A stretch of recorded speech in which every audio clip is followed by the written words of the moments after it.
तुम दोनों ही विनष्ट हो जाओ। साप सुनकर इंद्र और अहिल्या ने कहा, आपके इस साप से हम लोगों का कुछ भी नहीं बिगड़ेगा, केवल आपकी तपस्या का मात्र क्षय हो जाएगा। घन स्नेह के दोनों का ही मन संबद्ध था, उसी घन स्नेह से संबद्ध मनस्क दोनों की देह नष्ट हो गई, दोनों की देह नष्ट हो गई और दोनों ही मृग योनि में उत्पन्न हुए। वहां भी दोनों ही परस्पर प्रेमासक्त थे। अनंतर आकाश के पक्षी हो गए, वहां भी वो चकवा चकवी दोनों लोकोत्तर अनुराग में अनुरागोद्रेक हुआ। पुनः दोनों ही परम तपस्वी ब्राह्मण दंपति हुए, 3 जगह से मर करके। उनके अकृत्रिम प्रेम रसानुविद्ध स्नेह को देखकर वृक्ष भी रसानुविद्ध होकर श्रृंगार चेष्टा कुलित होते हैं। अकृत्रिम प्रेम रसानुविद्धम स्नेहम तयोस्तम प्रतिवीक्ष्य कांतम वृक्षायपि प्रेम रसानुविद्धा श्रृंगार चेष्टा कुलिता भवन्ति। उनके प्रेम को देख करके वृक्षों में भी द्रवता पैदा हो गई। इस तरह चित्त की कल्पना ही संसार है। चित्ताकाश, महाकाश, चिदाकाश, ये तीनों ही अनंत हैं। चिदाकाश में दोनों का ही पर्यवसान हो जाता है। इस प्रकार सर्वाधिष्ठान अखंड बोध का परिचय होते ही संसार कल्पना प्रशांत हो जाती है। मन के मनन से ही प्रपंच का निर्माण होता है। सर्वत्याग पूर्वक शांत होकर तत्वविद स्वात्मा में ही विराजता है। रागादि दूषित चित्त ही भीषण संसार है। राग और आदिकों से दूषित जो चित्त है वही भीषण संसार है। रागादि रहित भगवत उन्मुख कहा जाता है। चराचर प्रपंच उसी ब्रह्म की लीला है। कोटि कोटि यत्नों से ही उसकी प्राप्ति होती है, परंतु प्राप्त होने पर प्रतीति होती है कि कोई नवीन वस्तु नहीं है, किंतु नित्य प्राप्त स्वात्मा ही ब्रह्म है। जैसे संकल्प पर्वत संकल्प के क्षीण होने से, जैसे संकल्प का पर्वत संकल्प के क्षीण होते ही क्षीण हो जाता है, वैसे ही उसका प्रबोध होते ही मेरु आदि भी विलीन हो जाते हैं। अणु होने पर भी वो आकाश में भी नहीं समाता, क्योंकि वो अनादि एवं सर्वव्यापी शुद्ध चिन्मात्र ब्रह्म द्वारा ही मेरवादी सब प्रपंच परिवेष्टित है। अतएव वह अणु से भी अणुयान, अणु से भी अधिक अणुयान है और महान से भी महायान है। यदि सूर्यादि जगत स्वप्रकाश चेतन से स्पष्ट न हो तो सूर्यादि प्रकाश का क्या कहना। जड़त्वेन रूपेण तम से भिन्न होकर वह अग्नि और अर्क आदि तेज भिन्न नहीं है। शुक्लता और कृष्णता का भी भेद है, दोनों ही जड़ हैं। दोनों ही की उपलब्धि के लिए स्वप्रकाश चित्त अपेक्षित है। उदयास्त वर्जित वही चिदादित्य दिन रात प्रकाशमान रहता है। तम और प्रकाश दोनों ही उसी चित्त से प्रकाशित होते हैं। इसी तरह आंतरिक अज्ञान और ज्ञान रूप तमः प्रकाश उसी अखंड भान में प्रतिभासित होते हैं। तम एवं प्रकाश को सत्ता स्फूर्ति देकर वही प्रकाशित करता है। जैसे सूर्य ही दिन और रात का निमित्त होता है, वैसे ही अंधकार की व्यंजना उसी से होती है। उस स्वप्रकाश चित्त के अंतर्गत अनंत वृत्ति रूपी अनुभव होते हैं। जैसे जल में सभी रस निहित होते हैं, वैसे ही सभी अनुभव उसी स्वप्रकाश चित्त के अंतर्गत है। स्वप्न के बाल्य वार्धक्य के समान ही एक एक अनुभवांश में सहस्त्रों प्रपंच प्रतीत होते हैं। चित्त ही चिद रूप परमानंद हो जाता है। जैसे सिकता के अंदर तैल नहीं है, जैसे सिकता बालू के अंदर तैल नहीं है, वैसे ही वस्तुतः चित्त के भीतर जगत नहीं है। चित्त में चिद भाग ही परमार्थ है, अचित भाग जड़ है जो सर्वानर्थ है। जैसे स्वप्न का दृष्टा अविद्यमान ही स्वाप्निक प्रपंच को देखता है, वैसे ही जागृदादि सभी प्रपंच केवल दृष्टा का स्वप्न ही है। संपूर्ण दृश्य उसी प्रकार चित्त स्वरूप से व्याप्त है। जिस प्रकार मृग तृष्णा का जल मरुमरीचिका से व्याप्त होता है, चित्त रूपी बालक अबोध के कारण मिथ्या ही जगत रूपी यज्ञ को देखता है और बोध होते ही निरामय निर्विकार ब्रह्म को देखने लगता है। चित्त के द्वारा ही वासिष्ठोक्त 10 ऐन्द्रव ब्राह्मण पृथक पृथक 10 ब्रह्मांडों की कल्पना करके ब्रह्मत्व को प्राप्त हो गए। एक एक के ब्रह्मांड में इसी प्रकार पृथ्वी जल तेज वायु आकाश चंद्र सूर्य नक्षत्र सुमेरु समुद्र आदि सब प्रत्यक्ष देखकर ब्रह्मांड के ब्रह्मा को आश्चर्य हुआ कि मन ही जगत का करता है। मन से कृत ही मुख्य रूप से कृत समझा जाता है। देह भावना के कारण ही प्राणी देह धर्म से बाधित होता है। देह भावना के बाधित होने पर प्राणी देह धर्म से लिप्त नहीं होता। बाह्य दृष्टि वाला प्राणी ही सुख और दुख को प्राप्त होता है। अंतर्मुख होने से योगी सुख दुख प्रिय अप्रिय कुछ भी नहीं जानता। मन के कारण ही विविध प्रकार का जगत विभ्रम उसे प्राप्त होता है।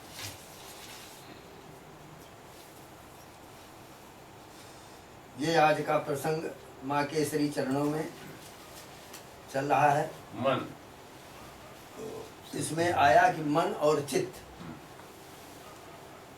वशिष्ठ जी जब राम को सुना रहे थे, उनसे पूछ रहे थे कि आपको इतना बड़ा वैराग्य क्यों हुआ। जो कुछ वैराग्य का वर्णन उनके यहाँ हुआ है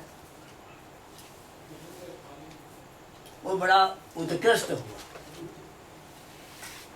उस वैराग्य का वर्णन इतना बड़ा है, कई अध्यायों में है। योग वासिष्ठ में 32,000 श्लोक हैं। बहुत बड़ी थोड़ा जल्द तो अंत में उस ब्रह्म का प्रतिपादन करने लग गए।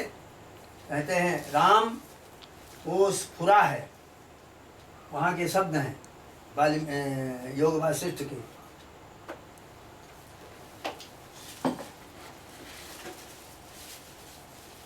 तो कहा राम वो स्फुरता है। कहन महाराज गुरुदेव ये स्फुरा क्या है।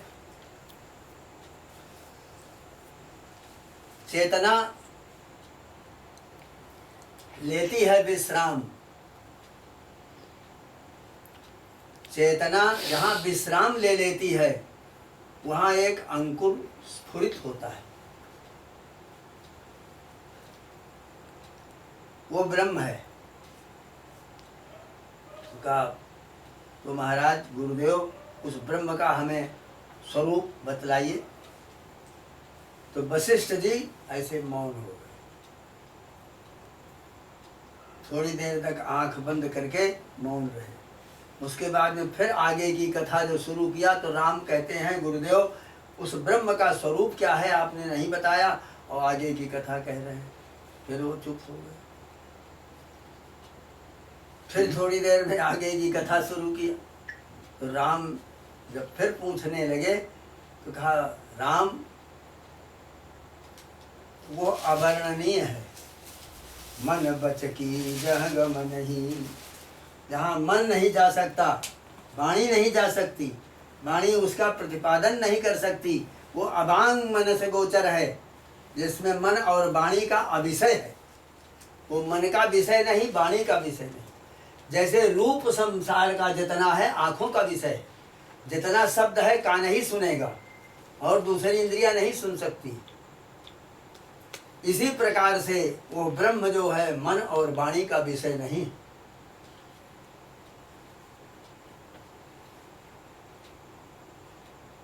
तो हम वाणी से उसको कैसे बतला सकते हैं।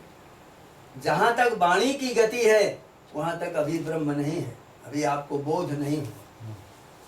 जस्मिन् विज्ञाते सति सर्वं विज्ञातम् भवति, जस्मिन् मंतव्ये सति सर्वं मंतव्यं भवति, जस्मिन् कर्तव्ये सति सर्वं कर्तव्यं भवति, तम कथं केन विजानीयात्। सनकादिकों से पूछा जाकर तो सनकादिकों ने कहा कि जिस वस्तु के जान लेने से सब जाना हुआ हो जाता है, जिस वस्तु के मान लेने से सब माना हुआ हो जाता है, जिस एक वस्तु की जिज्ञासा कर लेने से फिर जिज्ञास से कोई वस्तु संसार में ब्रह्मांड में नहीं रह जाती, वो ब्रह्म है। उसको जानने पर कैसे होगा। तो कहते हैं उसको जानने पर ऐसा होता है तद ज्ञात्वा अमृतो भवति। उसको जानकर वो वही हो जाता है। जही जाने जग जाए राई, जानत तुम ही होई जाई। सोई कछु कृपा करहु रघुनंदन, जानत भक्त भक्त गुरु चंदन। जिसके जान लेने से साफ प्रभुमय हो जाता है, वो वस्तु कैसे प्राप्त हो?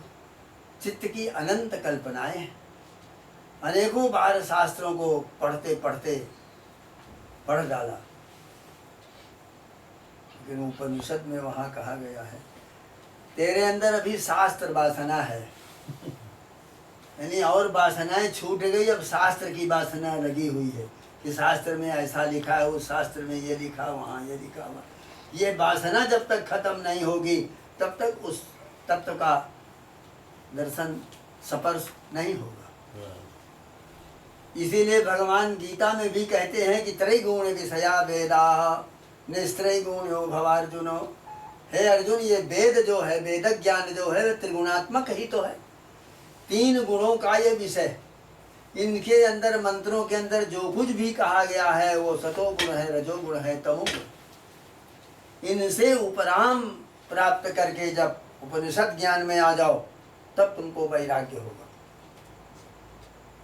जैसे नचिकेता को जमराज बार बार कह रहे हैं कि 3 वरदान मांग लो।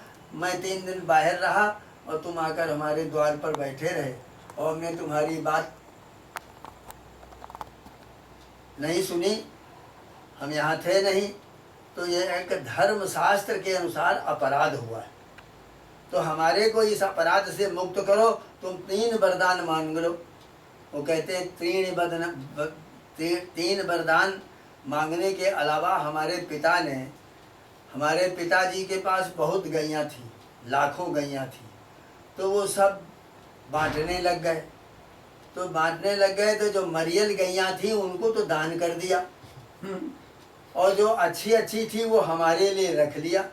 तो हमने देखा कि हमारे साथ उनका मोह है, इस मोह के कारण मरणासन्न 1 लाख गैयों का तो दान कर दिया और हमारे लिए इतनी गैयाँ रख लिया है। ये मोह पिताजी का हमारे कारण कैसे छूटे? पिताजी हमारे मोह से मुक्त कैसे हों? ये तो बंधन में हो गए। तो पिता का हित करने के लिए वो हाथ जोड़कर बालक पहुंच गया उनके सामने और कहता, पिताजी इन गैयों को सबको तो दे रहे हो और इतनी रखे ले रहे हो हमारे लिए, तो हमें किसको आप देंगे? तुम्हारे क्रोध में उन्होंने कह दिया, मृतवे तो हम दास्यामी, तुमको हम जमराज को देते हैं, जाओ। परिक्रमा कर लिया, जा रहा जमराज के यहाँ चल पड़े। वहां गए तो जमराज बाहर गए हुए थे और अपने तपोबल से जमपुरी पहुंच गए। दरवाजे बैठे रहे। यमी ने बहुत पूछा, कहें हम तो मृत्यु लोक से आए हैं, अमुक महर्षि के पुत्र हैं और पिता ने हमें भेज दिया है, तो आपके पास आ गए। वो बार बार पूछ रहे हैं। जमराज आए तो जमी ने कहा, और काम बाद में करना, पानी पहले मत पियो। दरवाजे अतिथि 3 दिन से, अनोखा अतिथि 3 दिन से दरवाजे बैठा हुआ है, उसको पहले जा कर के संतुष्ट करो। आए वहाँ पर, कहें जिसलिए तुम 3 दिन हम यहाँ नहीं रहे, तुम पड़े हो हमारे दरवाजे, इसलिए हम तुमको 3 वरदान देते हैं, मांग लो। तुम्हारे पिता का कुल परिवार धन संपन्न ऐश्वर्य संपन्न हो जाए, तुम्हारे नाना का कुल ऐश्वर्य संपन्न हो जाए और तुम्हारा कुल वो ऐश्वर्य संपन्न हो जाए। सबको 100 पुत्र मिले, सबके पास में राज्य हो और तुम्हारा राज्य सारे देश में हो जाए।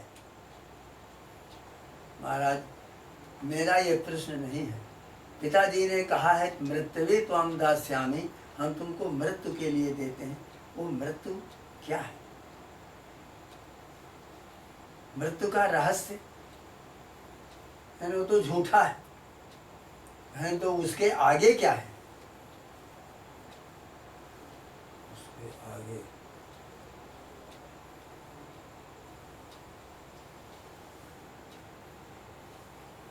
थोड़ी देर जमराज रुक गए। कहा कि आगे क्या है ये न पूछो, वो प्रश्न करने लायक नहीं है। जब तक मैं जमराज यहाँ रहूँगा उतने समय तक तुम जाओ और धरती में राज्य करो, सारा राज्य तुमको प्राप्त हो जाएगा। अंत में जब तुम भी नहीं रहोगे और उस दिन हमारी क्या हालत होगी, तब तो मुझको भी मरना ही पड़ेगा। तो आज ही उसको मैं स्वीकार कर रहा हूँ। तो हम आगे का प्रश्न पूछ रहा हूँ, आप हमें उस प्रश्न को व्यवस्थित करें।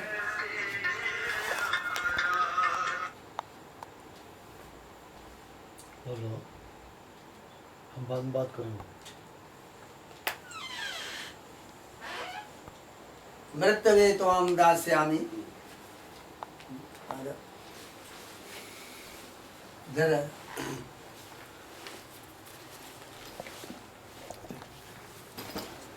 कहा कि हमें आगे का कोई प्रश्न नहीं चाहिए, हमें केवल ये जानना है कि आखिर वो अजर अमर आत्मा वो क्या है।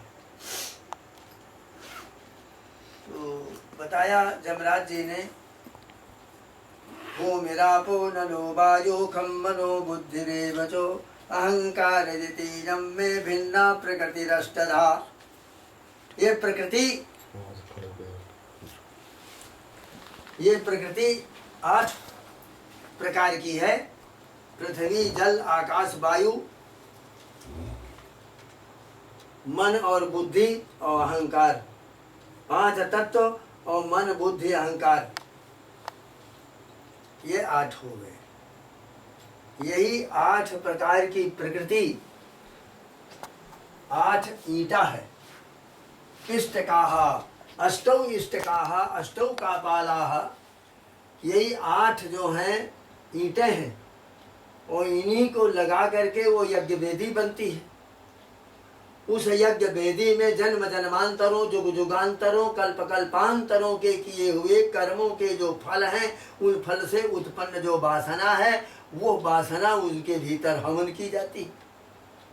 अनादि निधना, अनादि वो वासना है, उसके आदि का अंत नहीं है, लेकिन जितनी है उसको उसी में सब हवन किया जाता है।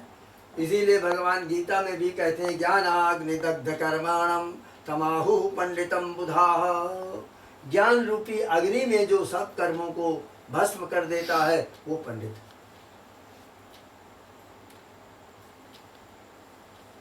तो जब हवन करने की विधि बतलाने लग गए,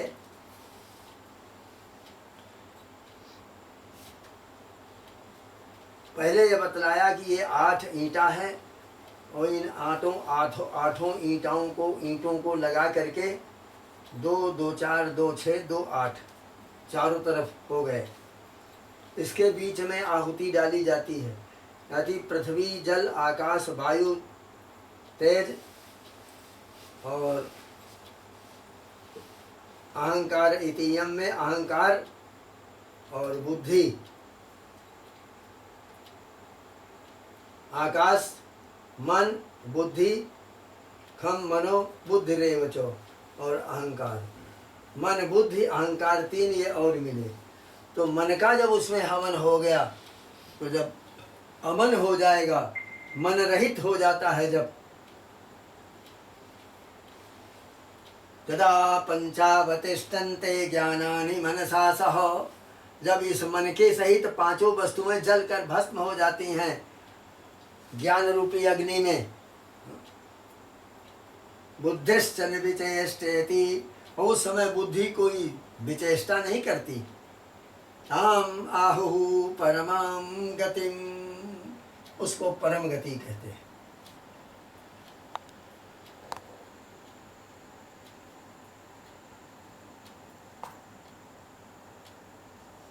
संकल्प शून्य अंतःपुर में, आपका जो अंतःपुर है, वो अंतःपुर किसको कहते हैं? मन, बुद्धि, चित्त, अहंकार, इनके बीच में जो कुछ है उसका नाम है अंतःपुर। तो संकल्प शून्य अंतःपुर में जब प्रकृति नग्न हो जाती है, प्रकृति जब संकल्प शून्य हुआ तो नंगी हो गई। संकल्प ही उसका आवरण था। संकल्प शून्य अंतःपुर में जब प्रकृति नग्न हो जाती है, आनंद वहाँ पर रमण करे। तो आनंद नाम का जो ब्रह्म है, आनंद घन नाम का जो तत्व है, वही वहाँ पर रमण करे और विविध सृष्टि उपजाती है, विविध प्रकार के सुखों को वो देती है, ये वस्तु होती है। तो वो संकल्प शून्य अवस्था हमारी नहीं हो पा रही है और हम बहुत कुछ पंडित हो जाते हैं, बहुत कुछ कर्मकांडी हो जाते हैं, बड़े भारी विज्ञानवादी हो जाते हैं, बड़े भारी ऐश्वर्यशाली हो जाते हैं, लेकिन संकल्पों के बीच में हम फंसे हुए हैं। इसलिए एक एक संकल्प उन सारी वस्तुओं को खा जाता है।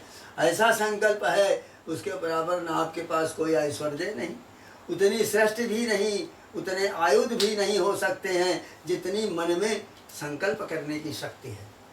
मन की संकल्प शक्ति से ही ये सब आयुध बने हुए हैं। संकल्प शक्ति ही नित्य प्रति उन्हीं वस्तुओं में और बनाती चली जाती है। वो सब झूठा, वो सब स्वप्न होता है, असत्य होता है, मिथ्या होता है, उसमें सत्यता नहीं होती। इस प्रकार से यह यमराज और नचिकेता का संवाद पृथक, इसका पूर्ण विवरण आपको दूसरे दिन सुनाएंगे। ये उपनिषद है, ठीक है, सीधे एक एक मंत्र का सुनिए, उसका आनंद देखें, क्या गंभीरता है, कितने प्रश्न वो कर रहे हैं और कैसा जमराज जी उत्तर दे रहे हैं, ये आनंद वहाँ पर मिलेगा। बहुत बढ़िया। ये तो एक मूल सूत्र रूप में थोड़ी सी बात बतला है कि उन्होंने 8 इनको प्रकृति जो है उसमें उसी को कुंड बता दिया और उसमें हवन कर दो ज्ञान रूपी अग्नि का। लेकिन ये नहीं, वहाँ तो बहुत बहुत अच्छा विवेचन है, लंबा, बड़ा लंबा विवेचन है, छांदोग्य में भी शायद तो मिलेगा। उपनिषद ही सुनाएंगे आगे। जय राम जय राम जय जय राम।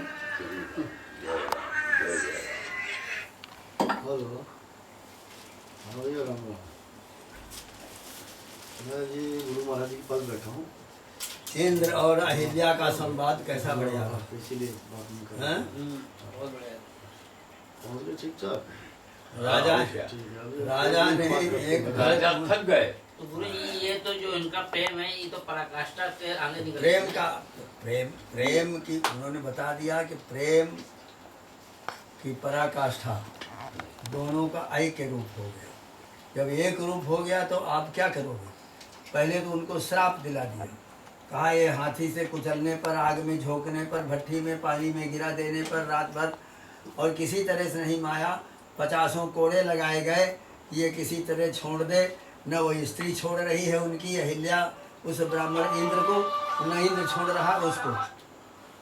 अंत में ये हुआ कि भरत मुनि से कहा कि मुनीश्वर इन दोनों को आप श्राप दे दें। उन्होंने श्राप दे दिया, जाओ तुम दोनों का शरीर नष्ट हो जाए। दोनों के शरीर भस्म हो गए। अब भस्म होने के पश्चात क्या हुआ? दोनों हरिण हो गए। हिरण होकर के बहुत दिनों तक वन में विचरते रहे। विचरते विचरते अंत में दोनों हरिण मरे तो दोनों जाकर के कपोत पक्षी हो गए। पक्षी बनकर उड़ते रहे, उड़ते उड़ते दोनों फिर मर गए। तो आकर के ब्राह्मण दंपति हुए और ब्राह्मण दंपति होने के पश्चात दोनों को वैराग्य की प्राप्ति हो गई और मुक्त हो गए।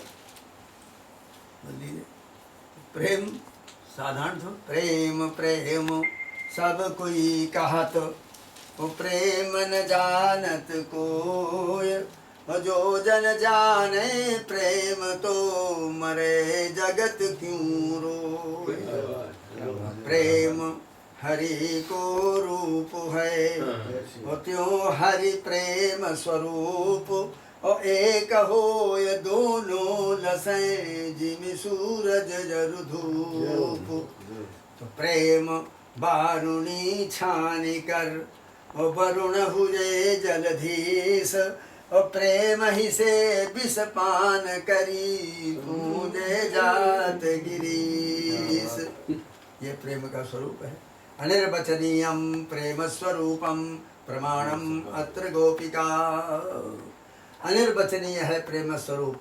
नारद भक्ति सूत्र है, वो कह रहे हैं कि यह प्रेम का स्वरूप अनिर्वचनीय है, वाणी से कहा नहीं जा सकता। वो प्रेम प्रमाणम अत्र गोपिका, कोई प्रमाण नहीं मिला, सीधे सीधे कह दिया इसका प्रमाण है गोपांगना।